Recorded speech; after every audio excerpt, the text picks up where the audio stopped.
കൂടുതൽ വാർത്തകളും വീഡിയോകളും കാണാൻ ഈ ചാനൽ സബ്സ്ക്രൈബ് ചെയ്യുക. കൂടെ ബെൽ ബട്ടൺ അമർത്തുക.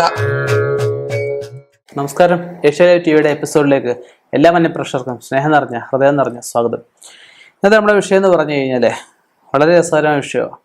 മറ്റുള്ളവരുടെ സഹായത്തിന് കാത്തു നിൽക്കാത്ത പതിനൊന്ന് നക്ഷത്രക്കാർ. ചിലരാണെങ്കിൽ എല്ലാവരും നിന്ന് ഓരോന്നും പ്രതീക്ഷിക്കും. പണ്ടുള്ളവർ പറയും മക്കളെ കണ്ട് മാമ്പു കണ്ടും കൊതിക്കരുതെന്ന് പറയും. ഒരാളുടെ കയ്യിൽ നിന്ന് നമ്മുടെ കാര്യം 100% പ്രതീക്ഷിച്ചിരുന്നിട്ട് ആ സാധനം കിട്ടാതിരിക്കുമ്പോൾ എന്തോ ഒരു വിഷമമായിരിക്കും, എന്തോ ഒരു ദേഷ്യമായിരിക്കും ഇല്ലയോ, മനസ്സിന് എന്തോ ഒരു സ്ട്രെസ് ആയിരിക്കും ഇല്ലയോ. അപ്പം നമ്മൾ ആ ഒരാളുടെ കയ്യിൽ നിന്ന് ഒരു കാര്യം പ്രതീക്ഷിച്ച് നിൽക്കത്തില്ല. സ്വന്തം കാര്യം നിൽക്കുക, സ്വന്തം കാര്യം നോക്കുക. എന്നുവെച്ചാൽ സെൽഫിഷാന്നൊന്നുമല്ല ഞാൻ പറയുന്നത്.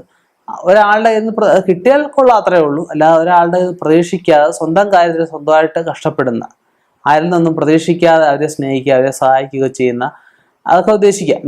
അങ്ങനെയുള്ള 11 നക്ഷത്രക്കാരെ കുറിച്ചാണ്, ആരുടെ സഹായത്തിനായിട്ടൊന്നും പ്രതീക്ഷിക്കാത്ത സ്വന്തമായിട്ട് കഷ്ടപ്പെടുന്ന 11 നക്ഷത്രക്കാരെ കുറിച്ചാണ് ഇന്നത്തെ നമ്മുടെ ഈ എപ്പിസോഡിൽ പറയാൻ പോകുന്നത്.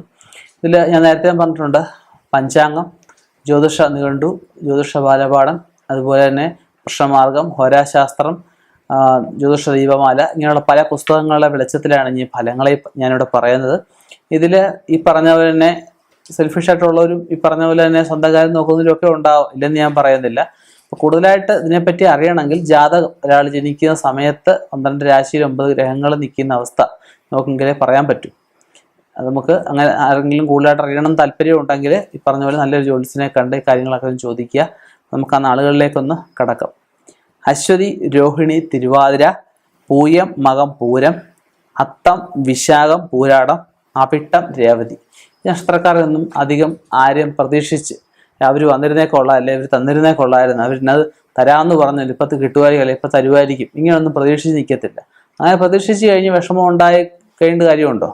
എനിക്ക് ആവശ്യമുണ്ട്, ഞാൻ കഷ്ടപ്പെടുക, എനിക്ക് സാമ്പത്തികം ഉണ്ടാകുന്ന കാലത്ത് ഞാൻ മേടിക്കുക, ആ രീതിയായിട്ട് മുന്നോട്ട് പോകുന്നതിനാണെങ്കിൽ യാതൊരു വിഷയവുമില്ല.